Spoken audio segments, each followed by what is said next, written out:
Ready, kids? It's on. We're rolling. We're rolling. We're rolling. Hi, everybody. My name's Abby Murphy. What's your name? My name's Ryan Luckett. I just had a mental breakdown and cried. It was just 2 tears. It max.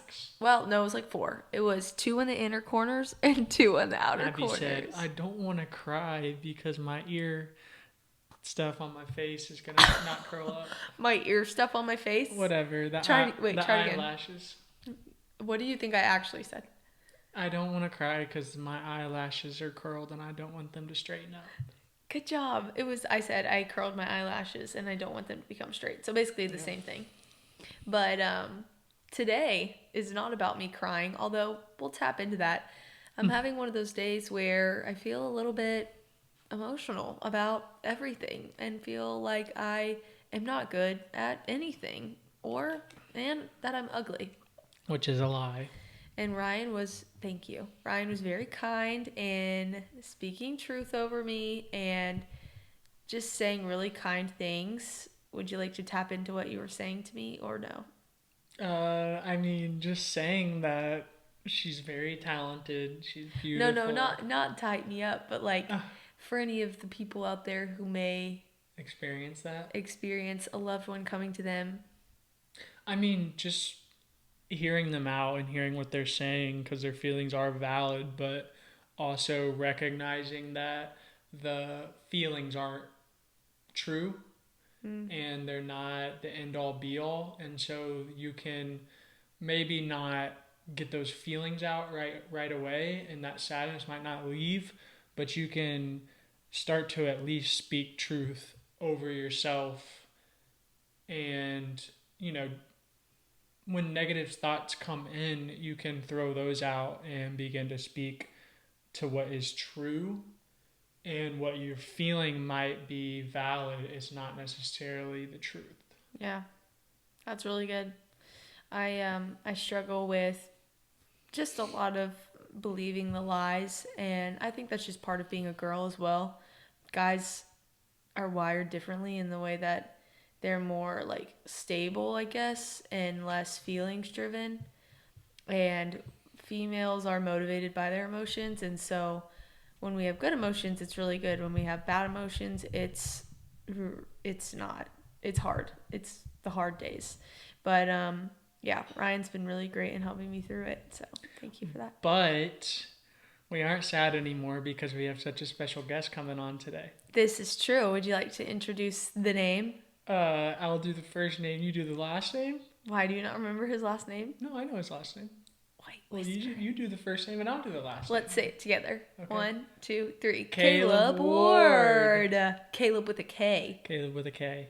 Kaleb. Excited to have him on. I'm so excited. If you don't know who Kaleb is, I was introduced to who Kaleb was from the beginning, actually. I knew him from day one because I'm an avid listener of Happy and Healthy Podcast with, at the time, Jeanine Amapola was the host. Now Jeanine Amapola Ward is the host. So if you're picking up what I'm putting down, she introduced him. They did. I actually know, since I listened to the podcast, he comes on maybe twice a month or half of the episodes per month. You probably know exactly when he comes on. I know when they started. They dated for 11 months and then they got engaged. Wow. And then he's 25 and she's 28. Oh, okay. Or maybe he's 24 or 25. I think he's your age. But I'm interested to talk to him about, he in their story when they explain their whole life. And I just want to hear the ins and outs of what was it like being, a lot younger than your wife when usually stereotypically the man is older. Yeah. And coming into also just, she has a whole platform and a whole house and a whole life, and he, I don't know, just coming into that, I feel like I really want to dig into who he is as a person. I'm sure he had a life too. No, but I mean a public life. Yeah. A lot of people associate Kaleb with Kaleb and Janine. It was probably very unique going to meeting somebody that shares everything. Exactly. And is a public figure is what you mean. Right. That's what I'm saying. That and a lot of people know Janine and Kaleb. I really want to know Kaleb Yeah. Like, I want to know Kaleb as Kaleb. Yeah. And what really like initially drew me to reaching out to him was that he's marathon training, which I think is so cool. That is cool. And that like set off bells in my head, and I was like, oh my gosh, he's one of us. Like, let's go, because he's also a very avid Christian. But aside from that, he's also in school. I think it's law. I'll ask him, but he's also in school. There's just a lot that I want to know about this man in a not weird way. Yeah. But he is publicly known for being the husband of Jeanine Amapola, for being a Christian, for being in the social media content creating atmosphere and world. And yeah, he's an awesome guy, so I'm excited. Yeah, I'm super pumped to have it on. Let's bring him on. Did you know him before I introduced you to him, or was I the one that introduced you? I did not. I knew a little bit of the Happy and Healthy podcast from listening to Becoming Something, but I'd never really put anybody together. I just knew the podcast. I didn't really know the person or the people behind it. Yeah. So yeah, so been following them along a lot closer since I met you. Yeah, I'm excited. It's gonna be awesome. This is gonna be great. Let's get them on. Let's do it. Here we go. Okay. You want me to stop it for a second?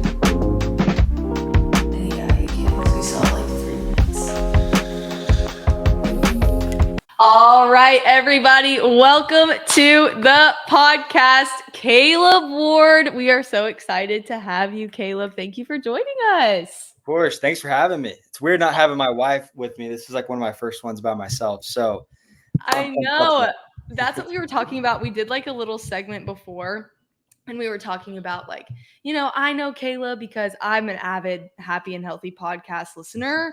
Like, love it. I've been listening for so long, all the way dating back to like when you first got introduced. Okay. Yeah. So like I knew Janine before it was Janine and Kaleb. But yeah, I was telling Ryan, I'm so excited that we get to know Kaleb and Janine first, but right now we really just get to know Kaleb, which is really cool. So I'm excited about that. I'm pumped up. Yeah. Also, is this your boyfriend to your left? Yeah. I was just gonna say, I feel like I haven't even really met you yet, so it's super dope to meet you, man. Really pumped for this conversation. Been seeing all the marathon content, so I'm excited to dive into that too. Yeah, of course. That's what I was talking about a little bit. Was like, this is also our first time meeting each other ever, and I was like, Ryan, did you know him before? Like, I introduced you to him, and he's like, "Nah, man. Like, this is just what we know." And so I was a nobody before Janine. So no. It's funny. People will stop me. They go, "You're Janine's." It's not like you're good. It's like you're Janine's. I'm like, yeah, I'm a dog, I guess. I'm Janine's. That's so funny. Okay, well, that's the first question I kind of wanted to ask you a little bit. Just jumping right into it is, I know a little bit of the story of how you and Janine met, of course, but if you want to dive into that a little bit, and specifically like what it was like going from not really having a public platform or even being in like the content creating atmosphere to what it is now. Yeah, basically I moved to Texas and was in my apartment by myself. It was New Year's Day, and Janine's picture popped up on my phone, and I was like, but she's so beautiful. And but then I saw how many followers she had, and I was like, okay, I'm 20. I was 22 at the time, and I was like, this girl's super interesting. And so I just went ahead and followed her. And I was just young and naive and thought, maybe I would have a chance, because a month later she ends up moving to Dallas, and I shot her a couple of DMs, just like Christian cliche, just horrible. Like, if there's a playbook of like things not to DM a girl, like I should write a book on that, because I messaged her and I was like, hey, I'm looking, like, I'm not joking. I was like, I'm looking for a place to serve at a church. Do you have any recommendations? It was something so stupid. Dude, were you actually looking at places to serve though? No, I was already going to church. Well, if it meant going on a date with her, you were looking for a church to serve at. I knew that she potentially, we had some mutual friends, And so I knew that she potentially went to the same church as me. So I was like, maybe, she can figure something out. But she ends up responding. She doesn't remember responding to me, looking back, but she ends up responding. And um, some time went by, about a year and a half went by. I would see her randomly just on my runs because we lived a mile from each other. We didn't even know it.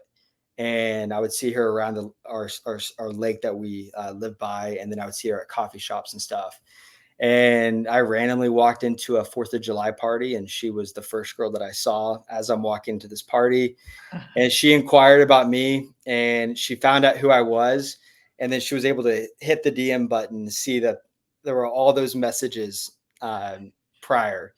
And so she started showing, she'll deny this, but she started showing up at the similar area where I lived to potentially bump into me, and ended up working out. And I ended up seeing her randomly. I was walking into my community pool where I lived, and she was driving out, and I waved at her, and then I shot her another, like the 7th DM. I was like, it was one of those DMs, you DM a girl and you throw your phone because you're just like, I'm so weird and annoying. Yeah. Do you have practice doing I've this? been single and in college, so yes, I do. Yeah. I'm Just not. chunks the I can't phone. lie. We're on a Christian podcast.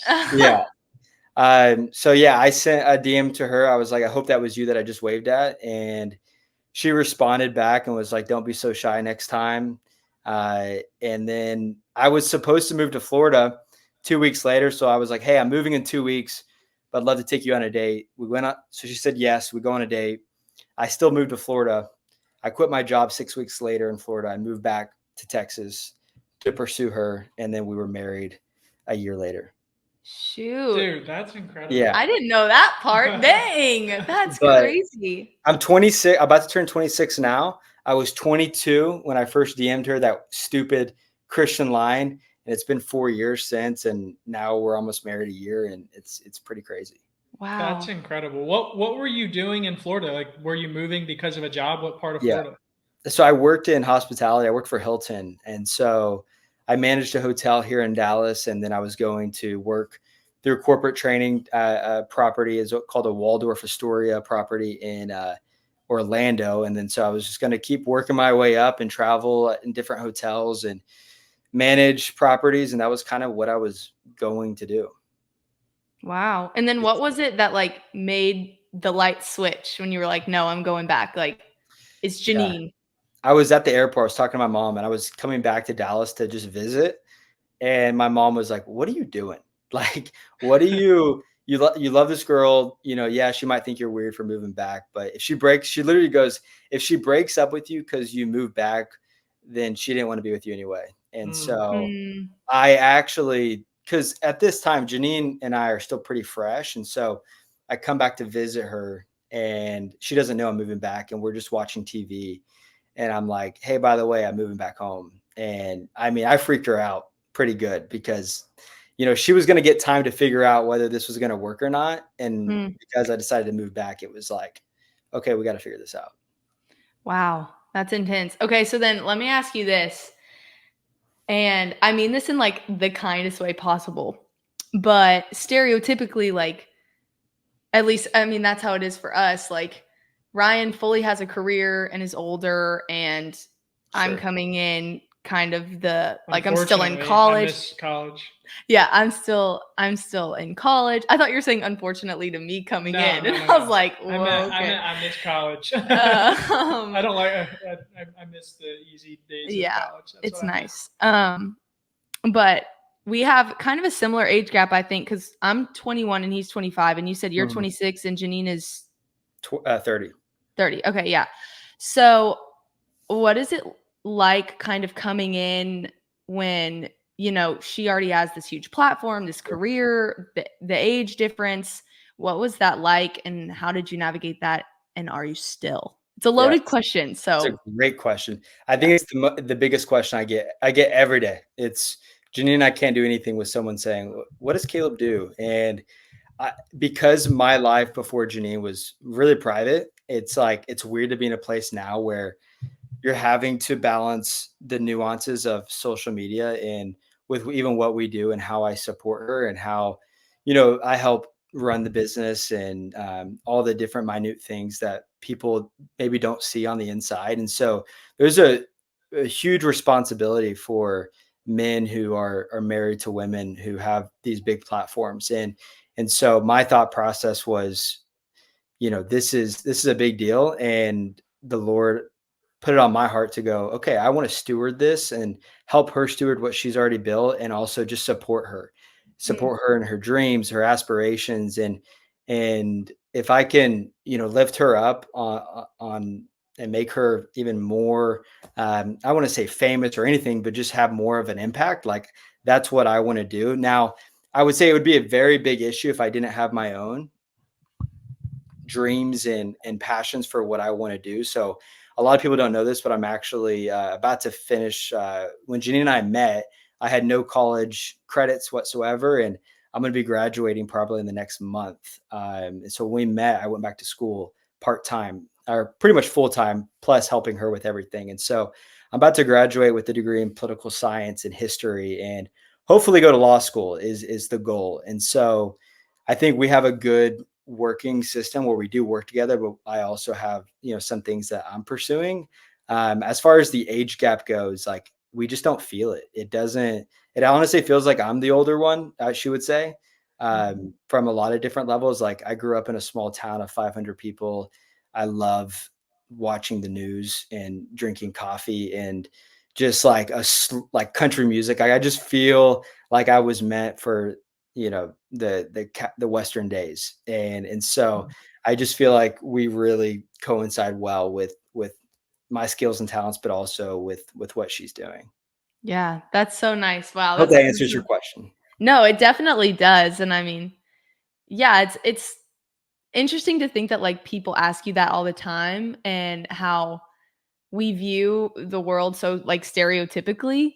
And hearing you answer that is honestly, it's like, wow, this guy's awesome. So yeah, that's great. But it's only the Lord has to be at the center of your marriage. There can't be any pride, and so it's like if my wife, like I know a lot of men, or I've seen men whose their wife they're doing big things, and it's like they feel inferior, and I have a different perspective. I go, oh, like that's who chose to be with me, and she's amazing. Like that makes that's looks good on me.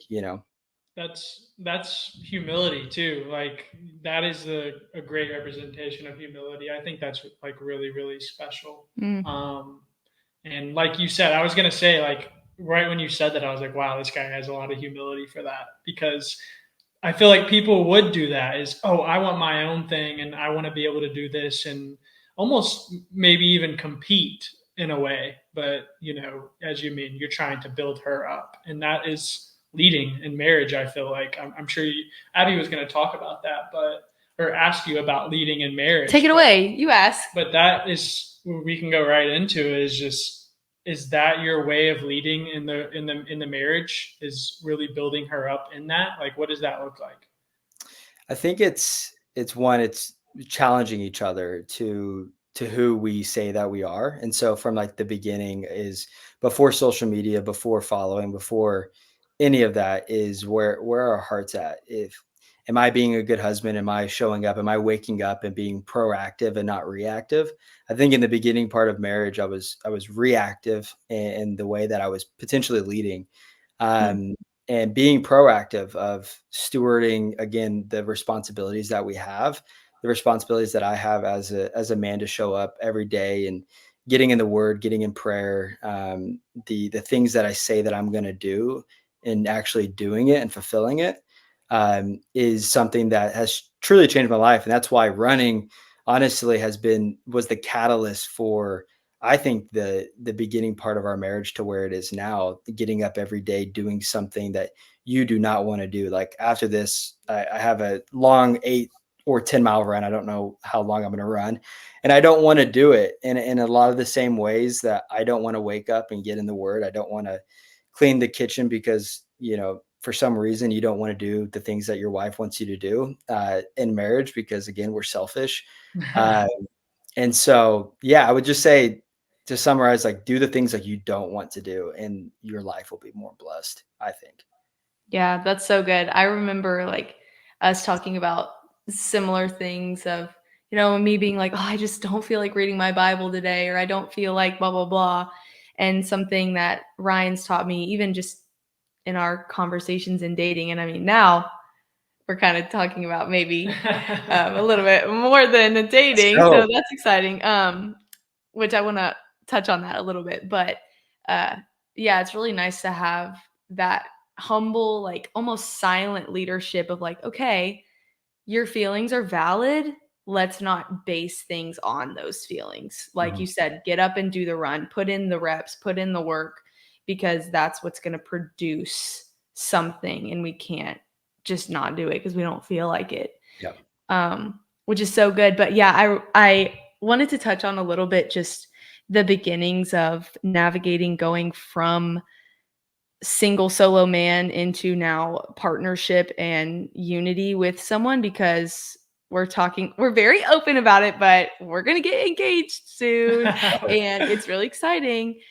So what would you say to us and to also any other listeners that may be in um, a similar stage of life and desiring that, of I guess your best pieces of advice in navigating that kind of identity shift in a way, and Yeah. yeah, just going from, living solo, waiting, doing things on your own schedule, to now Yeah. built-in slumber parties every single night. Dude, the slumber party thing is real. Like, don't like I'm much in there's two marriage camps. There's one marriage camp that says marriage is hard. It's really hard. It's like that. It's all they want to talk about. Marriage is hard. The second camp is no, marriage is amazing. And I think you've got to find yourself between the middle and a marriage is amazing, because it truly is. And you wake up every day with your best friend, but it doesn't mean it doesn't take work. Like you said, the schedule thing. It's like what's funny about your question. It's the exact argument we had 2 days ago. I told Janine on Monday of last week. I said, "Hey, I'm gonna golf on Friday. Like I finished up all my work. I'm gonna golf on Friday. I'm go golf with the boys." And so it was she texted me back and she said, no problem at all. And I made sure to even message. I was like, is that okay? And and so 4 days went by. She had forgotten that she said it was okay. And Friday comes along and she needed my help on something. And I was stuck between a rock and a hard place where I was like, the boys want me to golf. My wife needs me. And it was so difficult because she didn't remember saying yes. And I sat there and I was like, I was upset. I was like, Jay, I was like, we talked about this. And she goes, I know you're right. I did say that, but I need you to cancel, like, because I need you tomorrow. And, that is where the single guy in you who's used to just being, you know, Mr. Independent, especially with the guys in your life where, you know, no guy wants to be the guy who's controlled by his wife or his girlfriend. That guy gets made fun of in a group text. But having a wife who is happy is much more, your life will be much more blessed than your bros who are happy. And so being able to make those decisions and putting down your pride, your guyhood. And I had to text my guys and be like, hey man, my wife needs me. I can't golf anymore. And I know it sounds such like a stupid thing, but those are the things that matter so much because when you're out on that golf course for 4 or 5 hours, if I was, and my wife is shouldering the responsibility that she needed my help for, all because I wanted to do what I wanted to do, just builds resentment and it doesn't create a place where both parties, because eventually I will need her to step in and sacrifice. And so I guess one word is just sacrifice. Like you have to be able to sacrifice. Wow. I'm like, tie a bow on it right there. Yeah, that's really good. That'll Yeah, I preach. golfed yesterday. I golfed yesterday and it was amazing. I played the best golf of my entire life. Come on. Um, and so it was like God bless me. What'd you shoot? We played a scramble. So it was a two Oh, on okay. two scramble, but we won by 6 strokes. Gee, And we played two guys who were much better than us. And so um, it was good. that's awesome. Are you all in the Dallas area? Yes, yes. Okay, very cool. Yeah, I've never played golf in Texas, but I Well, watch a have lot to. of it. I watch a ton of golf YouTube, and a lot of those guys are down there. So much golf YouTube. I'm telling you, Caleb, Ryan is like on cloud 9 right now because I know nothing about sports, golf, none of it. So him being able to be on the podcast and talk with someone who also knows about golf. We don't talk sports on this podcast. Who's your favorite? Grant Horvat? Yeah. Oh, on YouTube? Yeah, definitely. Grant Horvat. I watched Good for a really long time. Yeah. And I still watch them, but I definitely I'm leaning towards Grant and then the Bryan Bros. I like watching them a lot too. He's a godly guy. Do what? Grant Horvat is a very godly dude as well. Yeah, I just saw he played a match I watched a couple of days ago with, I think the guy's name's Evan Thompson. Yep. And they both shared their faith on in a cart cam, and I was like, oh, this is amazing. Yeah. Really Can I expose you? Yeah, let's go. Ryan watches the golf videos while he sleeps. Yeah, that's what I go to bed to. Why you sleep? Are you that good of a golfer? No, I'm not very. I'm okay. I'm not great, but that's my I go to bed. I sleep with the TV on. I'm that guy, and golf YouTube is what I watch. Mine is I still listen to sports radio from Oklahoma. Wow. And so I'll turn on the podcast from the earlier radio segment, and I'll fall asleep to that. That's Janine great. So you just have that on while you guys are both going to bed? I now have to put an AirPod in. Oh, okay. Yeah. Yeah, maybe that's what you should start practicing, just to go ahead and put in the repetition. You have to get a king size bed. That's the rule. But here's my thinking, because I'm like, you're gonna obviously cuddle anyways, so why do you need all of that mattress space? So you get hot. It gets so hot, especially during the summer. And it's cute the first month of marriage. It's so cute and it's amazing. But the king saved my life because I get night terrors. So I wake up screaming twice a week. Yeah. No kidding. We haven't figured it out. It's actually an issue. Oh my goodness. We'll be praying for you. That's scary. Yeah. And what's worse is it's so funny, actually. Anytime someone's prayed for me, and we should still keep praying, but my night terrors get worse. They don't get worse, but every time I've been prayed for, that night has been worse. So it's it feels like it's spiritual almost. I was gonna say, I think most definitely is that. It's like the enemy's oh wait, no, don't I'm gonna do this so that they stop praying for you almost. Exactly. That's what it sounds like. That's crazy, man. Yeah. Wow. Well, not to make light of a sad situation, but back to the bed thing, I was gonna say a king size bed would be good because then the dog can sleep in the bed. I'm anti-dog in the bed. I'm pro dog in the bed. No, you can't have a dog in the bed. No. Nope. Come on. How big is the dog? Well, there is no dog. That's the thing. Yeah, we don't. This is all just daydreaming. We don't live together or anything like that. But we'll daydream about what our life will be like together. And we want a big Dalmatian, but they shed. So I'm gonna try to find a Dalmatian doodle or something that doesn't shed, but massive, and then it can sleep in the bed. No, I'll send you the link of our premarital counselor. They can work through this with y'all. Yeah, because this might cause some fights for real. I told Janine that we'll never own a cat, and that's been a tension point. I'm allergic, but she doesn't believe me that I'm allergic.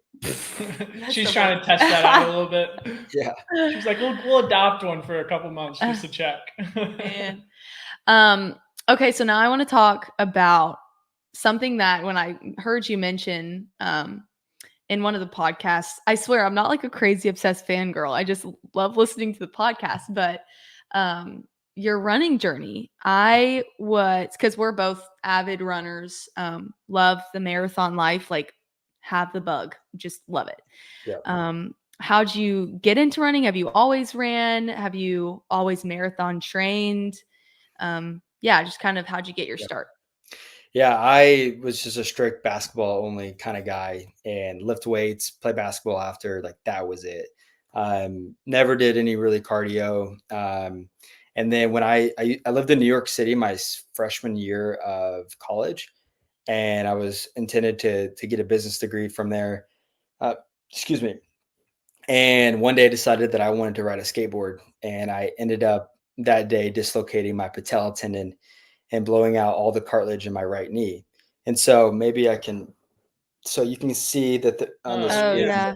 I basically, my kneecap goes straight up. It's like there's no curvature to my kneecap. Where the kneecap makes kind of a U, it's like straight. So the ball of my kneecap just like rests on that. And so I had to get kneecap realignment surgery, cartilage reemplacement. And so my patella tendon is more sensitive than a middle schooler. Like it's horrible. I still to this day on my right leg can't do more than maybe a 25-pound like leg lift on my right leg. And so the idea of running just would never make sense. My orthopedic surgeon, said I would probably never run more than, a couple maybe laps. The idea of running just like would not be good for my knee. And but nothing worked. The rehab, my quads and my glutes, nothing would activate it. So my knee just always hurt. And last year, New Year's Day, um, some of my friends were training for a marathon, and I've always been a big BPN Bear Performance Nutrition fan, and I've always like loved the hybrid lifestyle. These guys running and stuff, but I was always like, that could never be me. And I remember watching a lot of his YouTube videos, and during New Year's Day with all my friends, they were all talking about Nick Bear and how they're using his training plan, and they're going to go run the half marathon in a couple months from then. And they were like, Caleb, just come run with us. And so decided to run 4 miles with them that day. I was wearing pickleball shoes. I wasn't even wearing like running shoes. I had pickleball shoes. That's all I had. And after that 4 miles, I was like, I'm going to run the half marathon, and just started running literally on my left leg because my right leg just like didn't work. Dude, that's Um, great. but I would find myself in these runners highs uh, that I'd never experienced before. And it hurt so badly, but every other week it started to get a little better. And all of a sudden my knee kind of started feeling a little better. And all of a sudden my quad started activating a little bit. I was doing exercises. I was like, oh, this is really cool. And then I started dabbling in like the gels and the running shoes and immersed myself in this community. And then Janine and I started posting about it. And we actually ended up signing with BPN. We're actually sponsored with them and help promote their company. And so we work with BPN now, which is crazy. And then so I ran the half marathon, and then I decided to run the full marathon in April and absolutely crushed the score that I thought, or the time that I was going to get. And yeah, I've just fallen in love. And now I'm about to run the full in December. And so Where's the full in December at? Dallas. Oh, awesome. Yeah. Wow. We're But big BPN people as well. That's awesome. the Yeah. best. That's It's the so. It's best. like probably full circle moment for you being able to like wear their stuff now too. It's pretty crazy. But it's what's weird is it doesn't get easier. Every run is hard. And that's the crazy and beautiful thing about it. Yeah, totally. I love like I love the unity that running brings, and that like everyone can do it. No, Mhm. and everyone's paces are going to be different, but um yeah, just being able to like go out, you got something on your mind, like go for a jog, go for a run, like being able to push yourself in that way is beautiful. And something I've learned about running too is I've found a lot of comparisons I can make with like Bible reading, because that's something I just struggle with, is staying diligent in the word and reading it every day and putting in the reps. But um, I like to compare it to like my running. It's like you got to go out and you got to do it.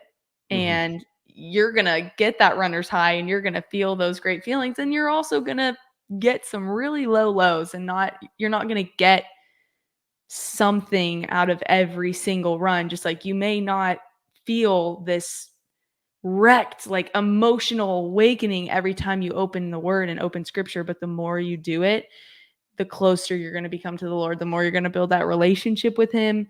The more you run, the better you are going to be, the more consistent you're going to be, and confident you're going to be in what you put your energy into. I wish everyone had like an experience of being in 12, 13 miles where your body's just depleted. And I've never done drugs before, like ever. I've never done psychedelics, never done weed, anything. Um, but I imagine like that's maybe what it feels like, because it puts you in just this like pretty euphoric state where you don't know how your body's moving anymore. And like for me, genuinely, like when I was running the marathon, I turned to my buddy. We're at mile 23, and I was improving 20 seconds each mile at that pace. So I ran my first mile in 10 minutes and 54 seconds on the marathon. I ran my last mile in 7:26, I think. And so it Wow. just like Wow. increased more over time. And I look over and we're flying and I'm like, dude, I feel like the Holy Spirit's like in my legs right now. And I don't know how we're moving. And it's like, it is so freaking cool. Man, that's crazy that you say that. So at my first marathon I ran just about a year ago, I had was it my right or my left IT band? I don't know. I like really just wrecked my IT band in one of my legs. Yeah, I don't I remember. can't I'm remember. trying to picture the picture of you in the brace, but I can't remember. Yeah, I have no idea. But I think it was my right. But anyways, doesn't matter.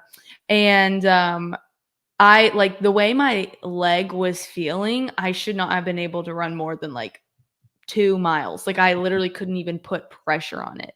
And the night before the race, I was like, I mean, obviously I was going to go show up, but I was like, Lord, you carry me through it. And however much you want me to run, like I'm just going to keep going until you stop me.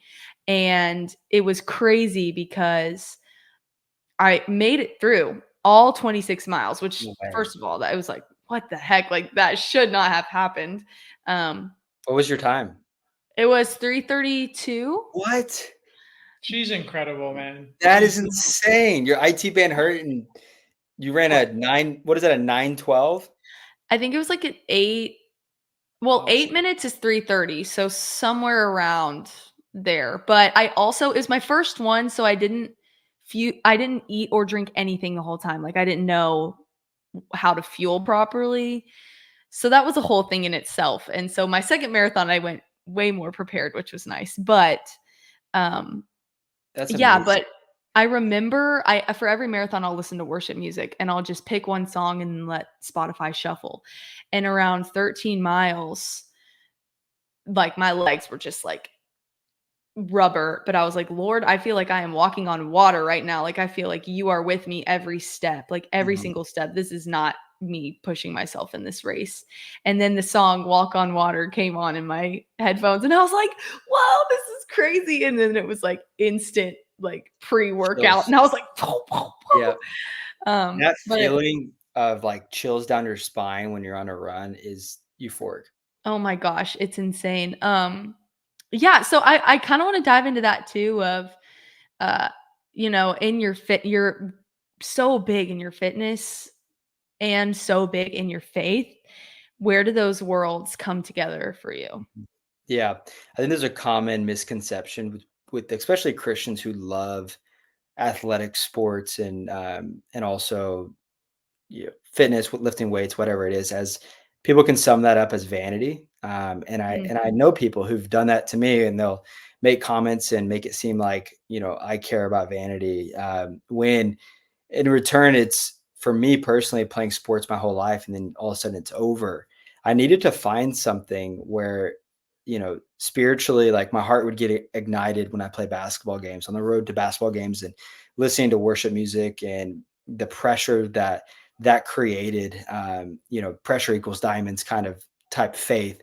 And when I graduated, it was like I lost that like passion, lost that just like excitement for doing hard things, and I found that through lifting weights and even running, because there's a level of reliance that you have to have on something, and for me that's the Lord, and so I think when it gets unhealthy is in the beginning. I think I was more focused. Like if you look at my camera roll when I first started working out, it was just a ton of progress photos. mm. And now The that's funny. bubble. And yeah. now like I don't think I have taken a progress photo in over probably a year or so. And so I think that's when the shift happened where I was like, I don't care anymore of like necessarily like the aestheticness of it, but I do this because I know that if I go to the gym and I get the work in, my just day's better. I make the bed in the morning when I'm working out. Like I'm doing my school. I'm doing the things that I need to be getting done those things are fine tuned in my life. And then also just like I want to be a good father who can play with his kids. And so doing that, just staying active and yeah. So that's what I would say to that. But it can be tough. It's challenging as believers to not overdo it as far as being worried about like what I look like and wanting to please men, and especially for guys, that's a huge thing. Like I don't think people talk about enough how guys really do struggle with body dysmorphia and appearance and comparison to other guys. And whether you're, I'm 5'9", for instance, 5'10" on a good day potentially. But growing up, it sucked. I wanted to be 6'2", 6'3", and so I was like, I got to get big because I'm not tall. That was the beginning stages of me lifting weights or working out. Wow. That's so crazy that you say that, because literally right before this, Hmm. I'll be really open and honest, which we kind of talked a little bit about this in the intro that we filmed before, but I literally was crying to Ryan because I was like, I feel so not confident in my body right now. Mm. And I'm in a journey of gaining weight, and just, with all the miles that we're running, it's even more eating. So it just feels like you never stop. So to hear you say that is like the Lord is just here in the room for real, because yeah, that's such a great thing. But especially in men as well, like you said, it's not talked about nearly as much as it should. And it's almost in the media like glamorized in a way, I feel like. Just like not fueling yourself properly, overdoing it, comparing yourself, and yeah, to bring light on that is so important for so many. And so I feel like a lot of people listening will be able to, relate to you in that and be like, okay, like, all right, this guy sees me, he knows me, like he knows what I'm going through. So, thank you for that as well, and bringing light to that. Yeah, it's so good too. I think on social media too, it's so easy. Like we've talked about this before, but you only see people posting like their really really hard work, and over again. If you see that, you can start to compare yourself and think, well, man, I don't need a rest day, or I don't need to take time off from this, and you can really quickly make it an idol versus like the Lord told us, like physical training is of some value, but spiritual training, I'm not going to quote the rest of the verse because I'm going to botch it. But spiritual training is better, basically. Yeah, but more important. I think the reason he tells us that is it is great, but to make an idol of it is whenever it doesn't become great. So you make this good thing and you continue to pursue that over the Lord, then it becomes an idol, and you're not only doing it for the wrong reasons, but you're kind of choosing it over God, essentially. Yeah. People don't realize that when especially you pointed this out, like when you're running, you're eating so much food to fuel. And same thing. I started gaining weight in my marathon training. I'm used to being at a certain body fat percentage. And it freaking took me back to I was like, what the heck? And because you're going on these runs burning 1,000 calories and you think you have all this extra food you can eat. And it's a lot easier to eat the calories than to burn it. And yeah, it can really get into an unhealthy perspective. I think a lot of runners probably struggle with eating disorders, I would imagine. I am in that place right now of like, how is my body looking worse since I've, like, how do I feel? Not working worse. I don't believe you. You got a chiseled jawline and everything. It's not looking worse. No, but I mean, fine, probably.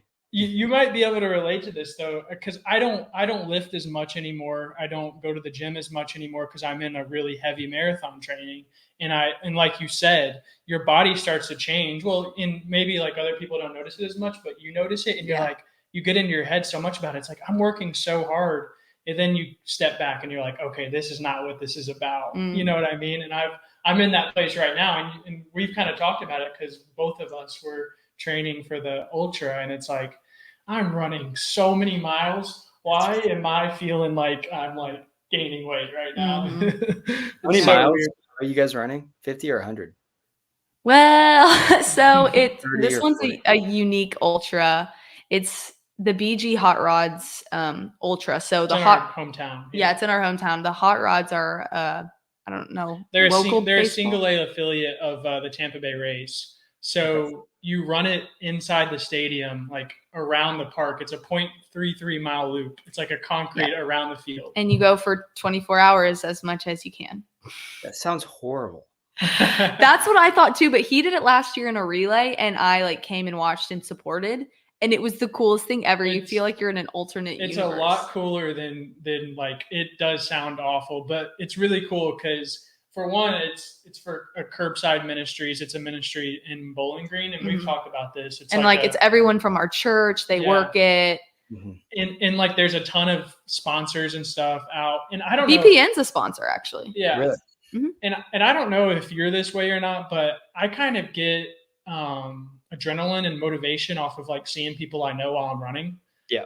It's just kind of weird like that, but and it's nice because people can come in and out since it's just that tiny little loop. So you get like all of the outfield to kind of be by yourself, and then once you hit like third base all the way over to first base into the right field foul pole, like there's just a bunch of people, especially people that you know, so you kind of get like a little motivation while you're running. It's funny. I had a friend who was supposed to run 100 miles through a trail in, I think, Houston, and it got canceled the day before. What? And so they relocated it to a church, or one of the head guys of the thing was like, "Hey, I'm going to still do the ultra, but we're going to run it around the church." So imagine they basically were in a constant turn the entire 100 miles. Took him, I think, 24, 25 hours. Wow. So he's never not turning. So he's like running on his right foot like the entire time.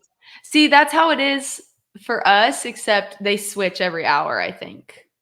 Man. So I don't know. But that's crazy. They did it at a church. That is cool. Yeah. Wow. Isn't it so funny to see the levels to, I think, running? Like for me, like running the marathon, I have some friends who are like, I could never do that. And I'm like, yes, you could. And then now I'm talking to you guys running, hundreds of miles or whatever. And now I'm like, that's ridiculous. Like I would never think about that. You're going to do it though. I know. You're going to do it. Just from talking to you, I don't know how long we've Come been to on Bowling this, Green. You're going to run an ultra. I can see it already. Yeah. Maybe 50, but 100, man. You know what's crazy is this is my second ultra, and I've yet to do an actual marathon. Yeah. No. I know. He's crazy. And the last ultra, he did it in like 2-year-old shoes that had holes in them. I was like, what are you doing? Yeah, I should have. It was probably not the smartest. I got asked like a month before, and not even kidding, like a couple days prior to the ultra, I thought it was just, I was on a team of 4, and I thought we just ran to get to 26 miles, and that was it. I was like, okay, we can get that, And then I realized, and I was like, oh, I don't know what I'm getting myself into. And I didn't get hurt or anything, thankfully. How many did you run? I ended up running just a little over 48. He's crazy. He's crazy. And he doesn't think he's a runner. He still doesn't call himself a runner. Did you run track or anything in high school? No, so I played baseball and basketball in high school, and then I played college baseball. So I never really ran a ton of long distance because baseball, I was a pitcher, and like it's kind of frowned upon to run long distance as a pitcher. It's not really good for you. More of like short distances, like spurts. So I didn't really start running long distance until, honestly, I ran a little bit before I met Abby, and then So it sounds like you were trying to impress her. That's what it sounds like. Yeah. She's up at 5 a.m. every morning. She's like, she wouldn't even like tell me. She's like, I'd have to like pry it out of her. I'd be like, oh, how's your day been? Whatever. Good. Like, oh, what'd you do? Oh, went on a run. And I'd be like, oh, how long did you run? She'd be like, oh, I had 12 this morning. And I was just like, huh? And it was just every morning. It's so funny. It's like, dude could have just got his girl flowers, but instead he ran 48 miles to impress her. If he wanted to, he would. Come on. Okay, well, so I wanted to ask you, enough about us. Now back to you. I wanted to ask a little bit around, like, kind of going back to how we were talking about food and stuff. A couple of times I remember you mentioning something about like having some sort of health problems or something where you had to navigate like eating and that kind of world. And that's something I've been very open about with my digestive stuff and problems on the podcast as well. And people actually like surprisingly find it pretty interesting. So I feel like if you feel comfortable to kind of dive into, your history with that and kind of what you've learned in your journey and Yeah. navigating health. I think the first time I talked about it was actually like with Nick Bear on when they came on our podcast. And he was opening about his eating disorder. And I think we Mhm. all just like started sharing. I thought it would be something I kind of took to the grave because it was kind of embarrassing. But it's like vulnerability, just like it's like freedom. And so now Mhm. it's like crazy to see how many people actually do struggle with this. But when I was, I think, a junior, senior in high school, I started to kind of get real restrictive with my diet and have these long cut cycles and restricted food and then it would create binge eating occasionally, which I wasn't full blown bulimic by any means, but it was an occasional, throw up after, a binge eat, and maybe I did that once every couple months, or there would be a couple of days in a row here or there where I would do that. And I would never say at the time I had an eating disorder. Like I would probably even, make comments about other people having one because I never thought that that was me.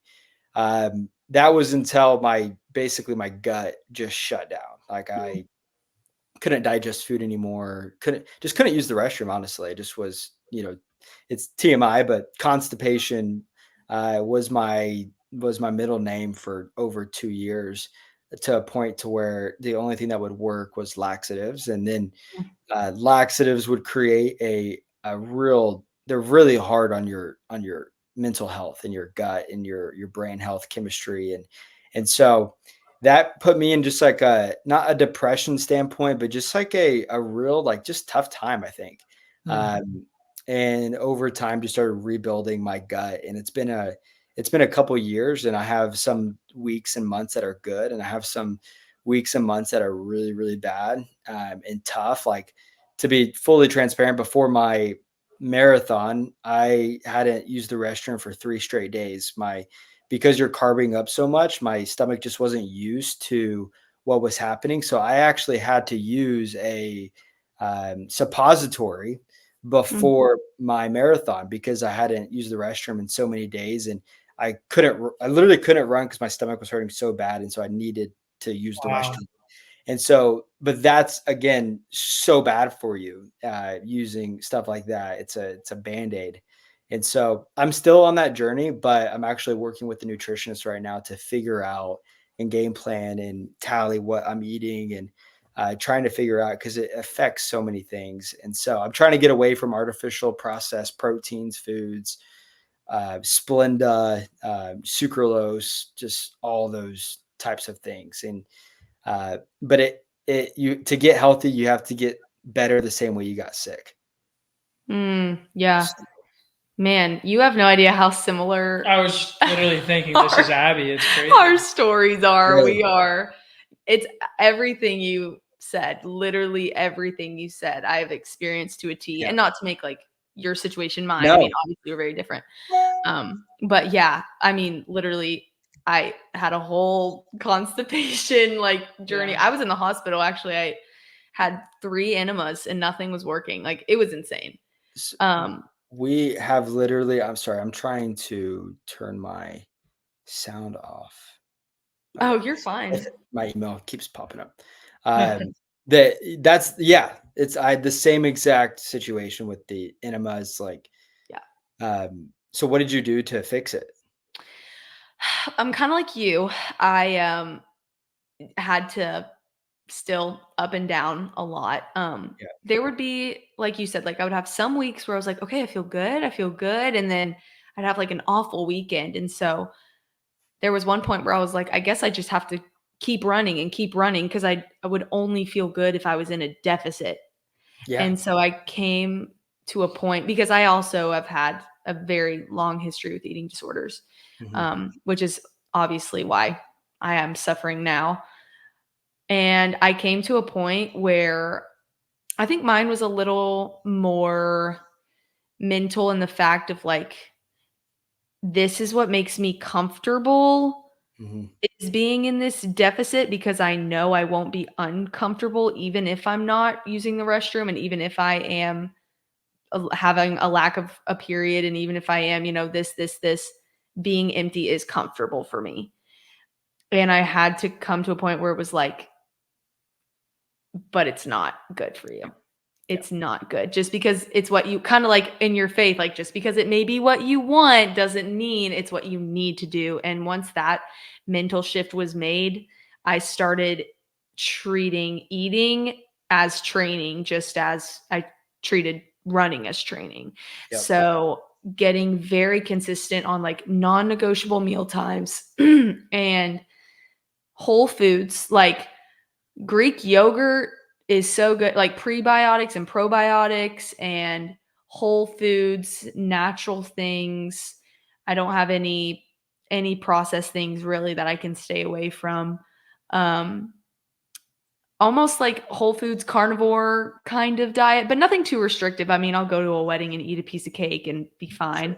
Sure. Yeah, we eat crumble every week. Yeah, but I think sticking to that like whole foods, what they would eat like in the Bible type of diet, and eating whether I feel like it or not has helped me so much. Like I haven't not used the restroom consistently in so long. The only discomfort I have now is just, I'm gaining weight, and it's good and also hard. Yeah. My biggest issue is I have comfort foods like Chick-fil-A and whey protein and quick fix proteins that, can help me hit my count for muscle building or whatever. And I know it's bad for me. Like I know this is going to hurt my stomach. But it's so funny. Like it's like a dog to his vomit. Just you keep going back and you're like, why do I keep doing this? Like I know this isn't good for me. And then psychologically I would go through this like, oh, I can just use a laxative later this week if this really hurts my stomach. And it's the same thing. You got to pull back those layers and go, okay, because going to the whole foods, it actually hurts your stomach doing the healthy way for the first month or two. And it's horrible and you're bloated and you don't think this is ever going to get better. And eventually it does. But it's a lot of people deal with this. And I thought I was the only one. Yeah, it's crazy. Well, and I think especially for men, like women now in the media, we more so talk about it, but men do not talk about it at all. I mean, I can't say that, I'm not a man, but from what I've seen, it's only females putting out stuff like this. When before I met Abby, that world was foreign to me. And even since we started podcasting together, people have went back to your eating disorder episode, and like that's by far the most comments we get, the most DMs we get is like, thank you so much for sharing about that, because male and female, it's crazy, and it's like a completely new world to me, and it's like, wow, like a lot of people deal with that, and it's super serious, and I've got to see it, and it's like affected you. And the most recent podcast, I asked Ryan if he'd ever had a bad body image day, and he didn't know what that was. Like he didn't know what a bad body image day was. And so I explained it to him, and he was like, oh yeah, of course. But he just like wasn't aware that that's, the terms we use and that kind of thing. And 100%. What would you say is one thing has worked the most for your stomach to where you're going to the bathroom consistently, everything? Like what would you say that one thing has helped the most? Like food wise or mentality wise? Food wise, maybe a supplement, maybe something that triggers something. Honestly, dairy.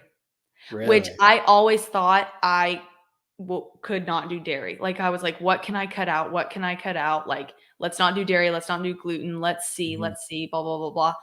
Like I have a lot of kefir or kefir or however you say it. Whole fat Greek yogurt, cottage cheese. Like I'm down in that stuff. And it's really high in protein, which is really good for the Greek yogurt we have. It's like 100 calories, it's 18 grams of protein. Like you put fruit in it? I put honey and I put fruit. I have to put fruit in that because I'm used to the processed like protein yogurt. And it doesn't taste as good, but if you put some blueberries or grapes in it, which I know grapes is kind of, I get mixed reviews. Like, why are you putting grapes in it? I love grapes. Yeah. But yeah, I would say dairy, which I was not something, I was honestly scared of it for a while. Yeah, same. It scares me thinking about. But I We think the thing is, like, I associate, like you were talking about those, like the Chick-fil-A meal or your comfort meals. I started associating the foods that I was eating with a feeling that it gave me, to where then, like, say I had that Chick-fil-A comfort meal, I would start training my brain to be like, when you see that, think about how your body feels after. It's good. And then it started to not become appealing. Hmm. And I don't even realize, like, I really did that until kind of verbalizing it now. But yeah, like when thinking about, oh, this helps me feel fueled, or this helps me feel good before a workout, I'm going to have a carb heavy meal, or this helps me feel good after workout, I'm going to have a protein rich meal. And just kind of associating and navigating my body pre-meal, post-meal, how does this make me feel, and really kind of documenting it, honestly, if I ever need to look back on it. And now I'm at a place where I don't really have to track and document, but in that healing journey, that was something that like saved me. Yeah. Yeah. But anyways, That I was feel good. like this is our podcast and you're asking us questions. I gotta learn too. I wanted to tap a little bit into, at the beginning of the podcast, you mentioned, you got like some advice from your mom and all of that. You seem like a family guy, and I wanted to ask you a little bit about you just growing up and being in the family. Were you raised a Christian? Have you kind of come into your faith on your own? Mhm. Yeah. Yeah. Oh, real quick, Caleb. Yeah. You said Oklahoma, right? Mm-hmm. I think I saw on your Instagram whenever we were about to hop on here. Are you a Thunder fan? Massive. It's a good time to be a Massive. Thunder fan, It's huh? an amazing time to be a Thunder fan. Yeah. No, I Yeah. am. I bleed Oklahoma through and through. I grew up again, like in the middle of nowhere, population 500, school that probably graduated with a class of, I didn't graduate at this specific school, but 50 kids maybe, one gas station, grew up on 80 acres. So Wow. I was a city country boy, because my dad's an attorney, and so he worked in the city, and so we would drive 45 minutes to Oklahoma City, practically every other day, or definitely every weekend. And so I definitely got the best of both worlds, like the city, but also like really, really country aspect of things. And yeah, I grew up in the faith. Basically all my aunts, uncles, my mom were praise and worship leaders growing up. I don't know if you're familiar with Daystar. Um, it's an old, like, kind of TBN network Christian show on cable. Hmm. Back in the day, my church in Oklahoma City, my uncle was the praise and worship leader. It was like pre-Hillsong days, and it was the it church back in the day. And yeah, I got to see the toxic sides of church culture and just weird stuff going on with that. And definitely my faith didn't become my own until definitely the end of high school. And then when I moved to New York, I got involved with actually Hillsong in New York. And that transformed a lot of my life. And then I ended up moving to Australia actually to do Hillsong College there for a semester. And then I left. And then that brings me into this new side of where I'm at with my faith post, like you could say church hurt, or just a guy who's seen a lot of things behind the scenes growing up in mega church culture to where I am now, where I'm a lot more, I don't know, I don't want to say like reform, but just don't, like a lot of where the church is headed in certain areas. And so, but yeah, I would not be where I'm at today if it wasn't for my family. Like they're still so, my grandparents are pastors of a church in Okemah, Oklahoma, and they've been pastoring the church of probably 25 to 30 people for the last almost 30, 40 years. It's in one of the poorest areas in Oklahoma, and they just serve the community ever since they were, I think, 35 or 40 years old, and now they're almost 80, and they're still pastoring the church there. And so I have such a massive home base of just believers and family members who love the Lord more than anybody else that I know. What great role models to look Yeah. after. Somebody serving a community like that for that Oh, long. yeah. I mean, it's the exact opposite of a lot of things I learned at, and this isn't, there's a lot of amazing people of Hillsong and they've done a lot of amazing things. But one thing they would say often is the sign of a prosperous church and a blessed church is a growing church. And I just don't think that's true. It's like my grandparents have been faithful to a church for, 30, 40 years and it's never grown, but they've been faithful and it's never been about them. And they've never had a TV channel. They've never had a social media, but they are shepherds and they're what's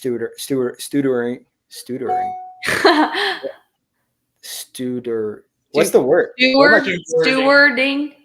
Yeah, stewarding. There we go. W. I just had like a stroke or something. But yeah, my grandparents are amazing. Wow. Dude, that's awesome. Yeah, that's incredible. Did you ever struggle with having so many different Christian influences and like kind of going through very different extremes throughout your life? Yeah, like I don't know what to believe was like rang true in my brain. Prosperity movement, Southern Baptist, this, that, like so many different influences has been very hard, but I've had to realize at the end of the day, like my relationship with Jesus, my relationship with my wife, those are the two things that I get to serve. And yeah, I think church and community is important, but I definitely put that at the top of um, repping the church and not actually my faith. And now I think it's the exact opposite, where now I let my faith, I respond to that and live that out true now instead of just trying to show up and serve the most so people think I'm, a good, faithful servant. Yeah. Wow, man, that's a word. Yeah. I think I needed to hear that today. That's so good. Caleb, you're so wise and just so awesome. And Thank you. You guys are awesome too. It was so great to get to know you. I want to end with one thing though that has been lingering in the back of my brain that I have to ask. I know we're supposed to be done right now, but I want to know a day in the life of Kaleb Ward, an average day in the life. Yeah, that's really good. Okay, so I wake up, I would say 7:30, 7:45, 7:30. Legit, probably. This is kind of stopped in the last 2 weeks because Janine is trying not to drink coffee first thing in the morning, but literally make Janine a coffee. And I make myself a coffee. And so get that ready for her. She goes off to her workout class. And then right now it's kind of changing because of trying to finish my degree and then prep for LSATs. I will do school here for the first hour, 2 hours of the day. And then when Janine gets back from her workout class, we just make sure we check off all of our lists. Like, okay, is the podcast done for the week? She posts at 12 usually every day. I help her with like the creative side of the, some of the Instagram posts, like if it's a funny video or if it's, a caption she needs help with. And so helping her in that probably 10 to 12 window, or filming with her if we have an idea where we film that. So once we get the creative checked off, then usually I'll go work out, get a lift in or something.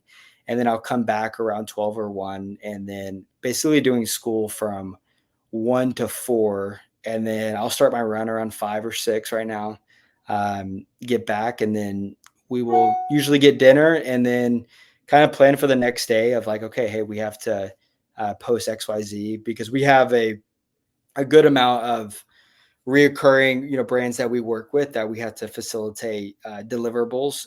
So it's a lot as far as just like the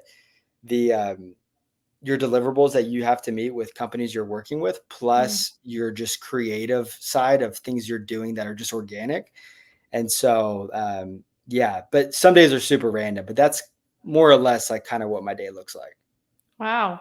I feel honored that we were in the hour break before the run. Let's go. Yeah. I needed this because I genuinely probably wasn't going to run today, but now I'm going to get it in. Yeah, you are. I'm going to get it in too. I got some miles to log. So. Oh, I forgot you haven't done your run, have you? No, I haven't. I want to say something real quick. You too, like I've never, like this is very, I don't do stuff like this. And so as far as outside without having Janine. And so it genuinely felt like I was just talking to two friends that Aw. you know, that I've known forever. And so if you guys are ever in Dallas, me and Janine would love to treat you guys to dinner. We'll do something. It'd be really fun.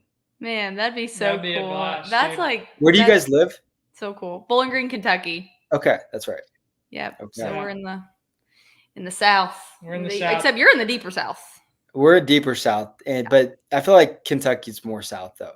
Yeah. It's so cool how too like running can bring believers together. Like we were talking about like how does faith and fitness come together, but it's like everything's a ministry. Like running is a ministry. Yeah, this podcast, like us talking, I feel closer to the Lord because of talking to you. And so Likewise. man, well now I can't quit. I know. I literally had a thought last night using the restroom at 2 a.m. I literally was like, I don't know if I want to run anymore. Like I feel like I have those like once every 4 months where I'm like, oh yeah, I just don't know. So real.